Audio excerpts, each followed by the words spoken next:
হক বাবা সুলতানুল আরিফিন, হক বাবা শাহ সুলতান কমরউদ্দিন রুমি রহমাতুল্লাহ আলাইহ।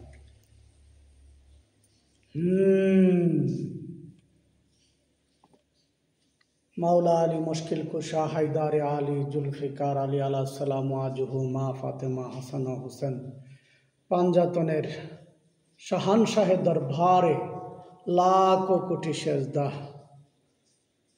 ইয়া আল্লাহ, পরওয়ারদিগার আমাদেরকে বুঝার তৌফিক দান করো। আল্লাহ, তোমার হাবিবের মহব্বত আমাদের হৃদয়ে সৃষ্টি করে দাও।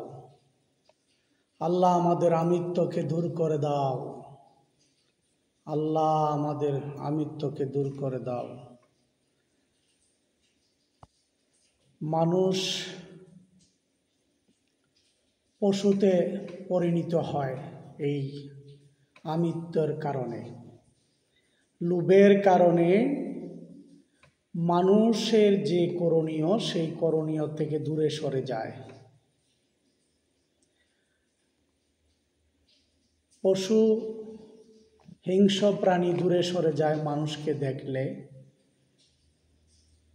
কিন্তু আমার মনের ভিতরে যে হিংসার আগুন জ্বলছে, লোভের আগুন জ্বলছে, সেই আগুন পানিতে নিবে না।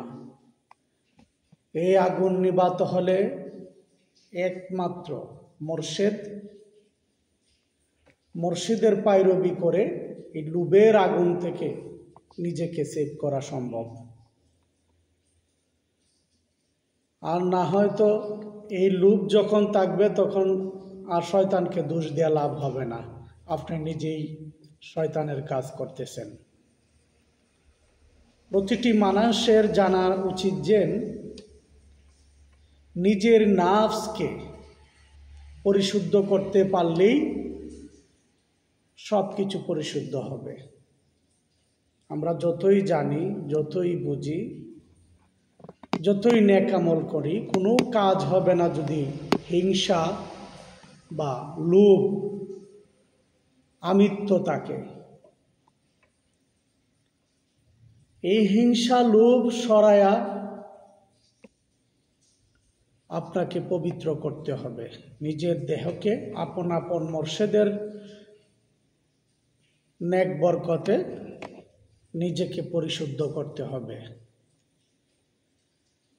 যখন লোভ থাকবে না, তখন আপনার সত্য আসবে।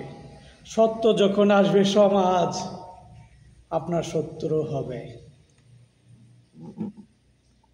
সত্য যখন আসবে, সত্য যখন বলতে থাকবেন, তখন দেখবেন যে সমাজে অনেকেই আপনার শত্রু হয়ে গেছে।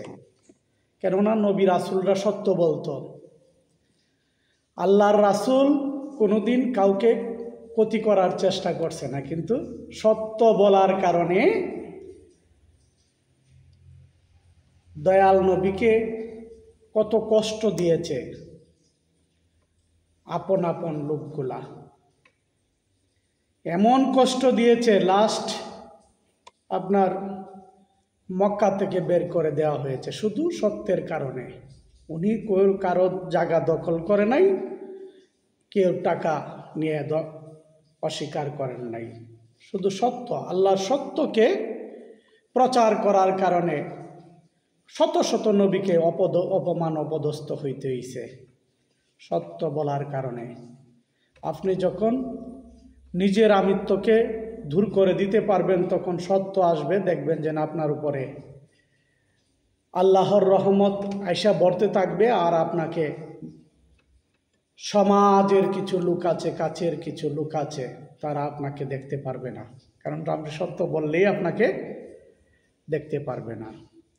তো কাজেই আমাদের নাফসকে পরিশুদ্ধ করার জন্য হিংসার থেকে, লোভ থেকে, আমার ওইটা দরকার, ওইটা দরকার, ওইটা দরকার, ওইটা দরকার, দুনিয়ার চাহিদার থেকে নিজেকে হেফাজত না করতে পারলে আপনি কখনোই ঈমানদার হতে পারবেন না।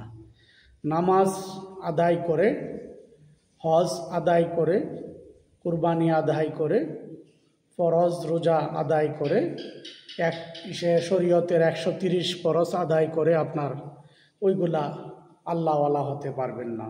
যতক্ষণ পর্যন্ত আপনার দুনিয়াবির লোভ থাকবে ততক্ষণ পর্যন্ত আপনারা কখনোই ওই রূপ ধারণ করতে পারবেন না, ঈমানদার হতে পারবেন না। ধন্যবাদ। আসসালামু আলাইকুম ওয়া রাহমাতুল্লাহি ওয়া বারাকাতুহু।